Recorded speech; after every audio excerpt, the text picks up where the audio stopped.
कांगणे कांगणे कांगण्यांचे मागणे. हा नवीन शूटर आहे.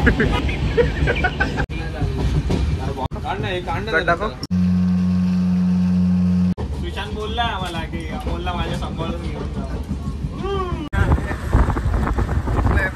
वैभववाडीत तो कांगणा होता ना त्याचं सांगतो नंतर. गावी आलो आणि एचडीचा प्रवास A102 मध्ये फायनली आम्ही पोहोचलोय श्रीच्या गावी. घर असं आहे ना, असं पाहिजे आपल्याला एक दिवस.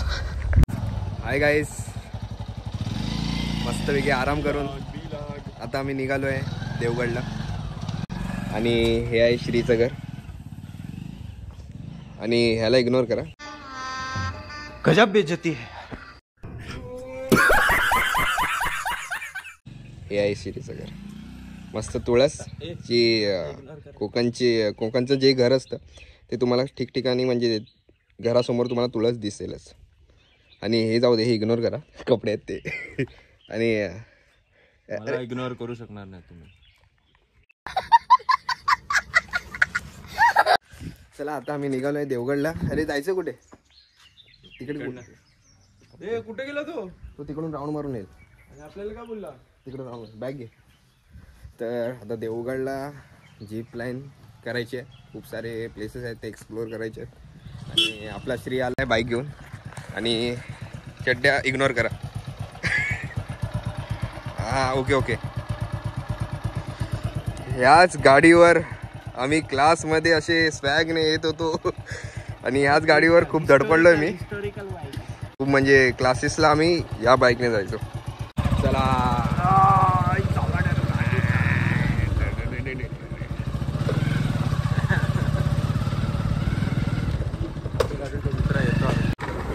गाडीने हळूहळू जाऊया. गाडी आपलीच लई जुनी आहे. मध्ये कुठे बंद पडली मला दे ना चालवायला. मग व्हेरी डेंजरस.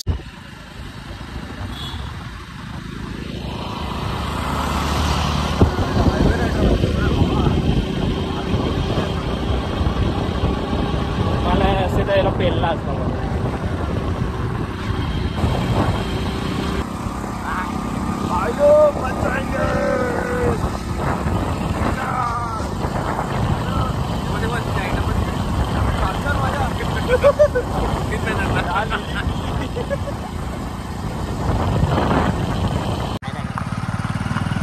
थोडा उसाचा रस पियाला थांबलेलो. बॅक साईडला तिथे मठ आहे, तर तिथे विजिटला जातो. खूप फेमस आहे भाई.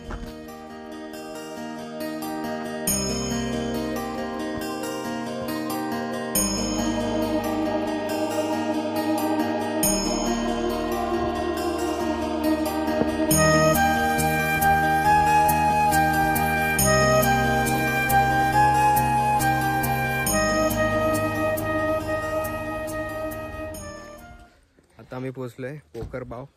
तर खूप बघण्यासारखं आहे मंदिर, नक्कीच बघा.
मस्त दर्शन झालंय.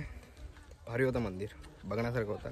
कधी पण आलात देवगडला तर नक्कीच विजिट करा. आपण पोचलोय कुणकेश्वर मंदिराजवळ. बॅक साईडला बघू शकता इथे नारायण श्री नारायणचं मंदिर आहे. आणि इथे बॅक साईडला गणपतीचं मंदिर आहे.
कधी पण आलात देवगड साईडला तर इथे बॅक साईडला जो प्लेस आहे तिथं नक्कीच विजिट करा. भारी प्लेस आहे बघण्यासारखं.